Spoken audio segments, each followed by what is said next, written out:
France have the most talented squad in world football. They also have the most combustible dressing room in world football.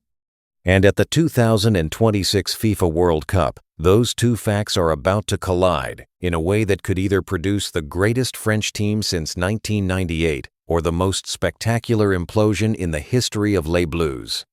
To understand why France's dressing room is a time bomb, you need to understand the history. Because this is not a new problem.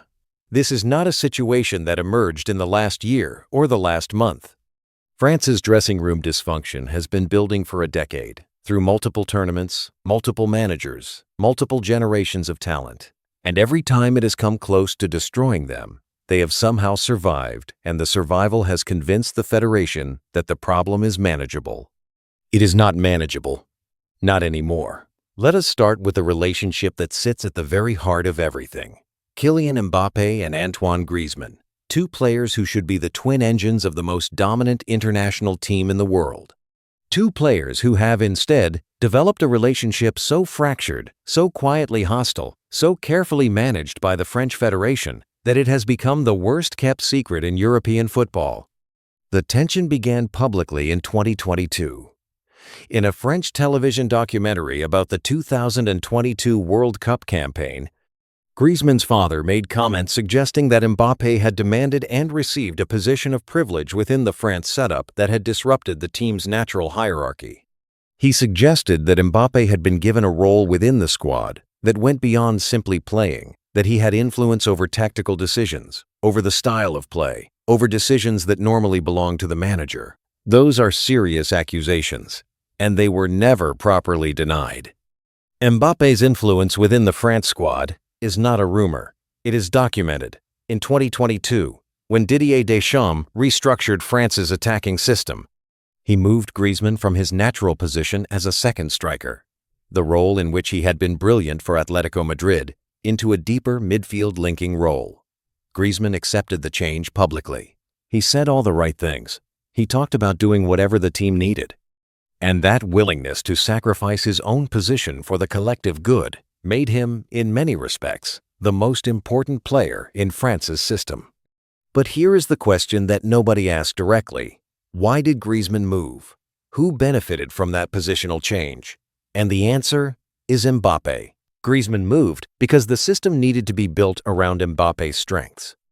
And Griezmann, who has 3 more World Cup goals than Mbappé, who won the World Cup in 2018 and the Nations League in 2021, who is arguably a more complete international footballer than Mbappé has yet proven himself to be, quietly moved out of the way. That move produced results. France reached the 2022 World Cup final. Griezmann was arguably the most important player in the tournament, creating, pressing, linking, doing the unsexy work that made Mbappé's brilliance possible. And then in the final, it was Mbappé who scored the hat-trick. Mbappé who almost single-handedly turned a 2-0 deficit into a draw. Mbappé, who became the face of French football, despite France losing on penalties. Griezmann went home from Qatar knowing he had done more than his fair share and received less than his fair share of the credit. That is a feeling that does not leave a dressing room quickly. And then came the thing that made everything worse: Mbappé's move to Real Madrid. In the summer of 2024, Kylian Mbappé fulfilled his lifelong dream. He signed for Real Madrid. He was the most exciting player in the world, moving to the most famous club in the world. It should have been a clean, simple story. It was not. Mbappé's final season at PSG had been complicated by a contractual dispute that had left him frozen out of the squad, then reinstated, then involved in legal proceedings with the club over image rights and unpaid bonuses. The details were messy, public, and damaging. And throughout all of it, Mbappé had been seen fairly or unfairly as prioritizing his own financial interests above the collective. Then at Real Madrid, something unexpected happened. Mbappé struggled. Not dramatically, not catastrophically, he scored goals. He contributed, but the electric dominance that had made him the most feared attacker in Europe at PSG was not immediately replicated at Madrid. The system was not built around him. Carlo Ancelotti had Vinicius Jr., Rodrigo, Bellingham, a structure that did not automatically center on Mbappé. And Mbappé, for the first time in his professional career at club level, was navigating what it meant to be part of an ensemble rather than the star. These experiences, the PSG exit, the Real Madrid adjustment, changed Mbappé, and those changes came into the France dressing room.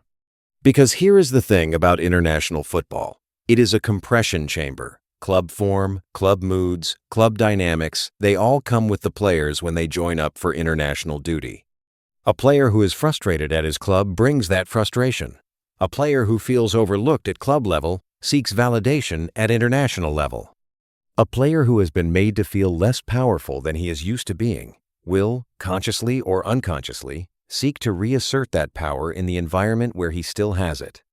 And in the France dressing room, Mbappé still has it. He is the captain. He is the face of French football. He is the player around whom the system is built. And the question that France's new manager, whoever follows Deschamps in the technical leadership, faces is whether a squad full of enormous, powerful, confident personalities can coexist productively when the biggest personality in the room is also the most complicated. Because it is not just Mbappé and Griezmann. That would be manageable. The France dressing room has layers of tension that go beyond those two. Marcus Thuram, the Inter Milan striker, who has established himself as one of the best center forwards in Europe. Thuram is 27 years old. He is playing the best football of his career. He has a legitimate claim to be France's most dangerous and complete striker going into 2026. But Thuram does not have the profile of Mbappé or Griezmann. He does not have the individual commercial power, the platform, the gravitational pull within the squad. In a team built around Mbappé's needs, Thuram risks being underutilized, and an underutilized Thuram is a waste of one of the best strikers in the world. Then there is Ousmane Dembélé, brilliant, unpredictable, injury-prone, capable of producing something extraordinary from nowhere, and then going 4 matches without contributing anything meaningful. Dembélé's relationship with the France squad has never been simple. His relationship with certain teammates has been characterized by the kind of professional tolerance rather than genuine warmth that makes dressing rooms fragile. At his best, Dembélé is unplayable. Getting him to his best consistently and getting him to function within the collective has been a problem at every club he has played for. And then there is the generational question. France's 2018 World Cup winners, Griezmann, Giroud, Pavard, Hernandez, are reaching the end of their international careers. The new generation Mbappé, Thuram, Camavinga, Tchouaméni, Barcola is waiting to fully take over. The transition between generations is always the most dangerous moment for a dressing room. The older players feel their influence slipping. The younger players feel they are not yet fully trusted, and the manager sits in the middle, trying to balance experience with energy without alienating either group. Didier Deschamps managed this balance for 12 years. He managed it through the 2018 World Cup victory, through the 2022 World Cup final, through the tensions and the controversies and the individual egos. He managed it because he had an extraordinary ability to make every player feel valued, to give Griezmann a role that served Mbappé's needs while making Griezmann feel essential rather than diminished. That is a rare gift, and it is not a gift that can simply be transferred to a successor. Deschamps retired after Euro 2024.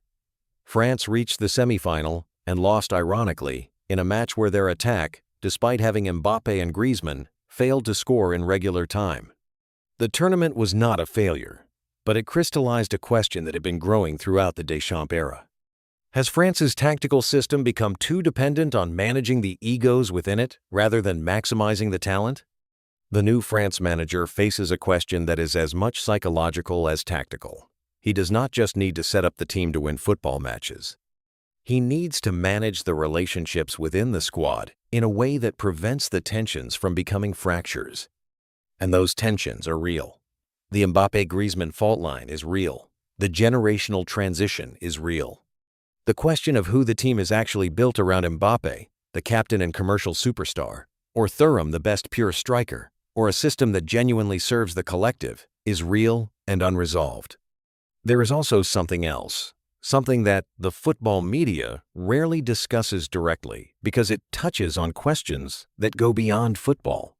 The France dressing room has, for years, been divided along lines that reflect broader divisions in French society. Players from different backgrounds, different communities, different relationships with what it means to represent France. These tensions have occasionally surfaced publicly. Most notoriously in the 2010 World Cup, when France's squad mutinied against their own manager and went on strike in protest during the group stage. That was 15 years ago. France won the World Cup 8 years later. But the underlying dynamics, the question of who leads, who speaks, whose values and experiences shape the culture of the group, have never been fully resolved. They have been managed. And management is not the same as resolution. At the 2026 World Cup, France will arrive as one of the tournament favorites. They will arrive with the most talented squad in the competition. They will arrive with Mbappé in the form of his life settled at Real Madrid. With 2 years of Champions League football behind him, at 27 years old, and at the absolute peak of his powers. And they will arrive with all of the above. The tension with Griezmann, the generational transition, the question of who the system is built around, the new manager navigating a dressing room that Deschamps managed for 12 years. The individual egos of players who are among the biggest personalities in world football. The expectations of a nation that considers itself one of the great football countries and has not won a World Cup since 1998 on home soil and considers the 2018 victory, achieved in Russia, to be important, but somehow not quite the same. France are capable of winning the 2026 World Cup. They might be the best team in it. Their talent is undeniable. Their system, when it functions, is almost impossible to play against. Mbappé, at 27, with a Real Madrid education behind him, could be the most complete version of himself that international football has ever seen. But the history of France at major tournaments is not just a history of talent. It is a history of talent combined with combustion. Of squads that should have won everything and instead imploded at the worst possible moment. Of dressing rooms that held together long enough to succeed and then, when the pressure became too great, came apart in ways that still define how the world sees French football. The 2026 World Cup will test whether France have finally learned to channel everything that makes their dressing room explosive into something that wins tournaments rather than destroys them. Or whether the time bomb that has been ticking for a decade finally goes off.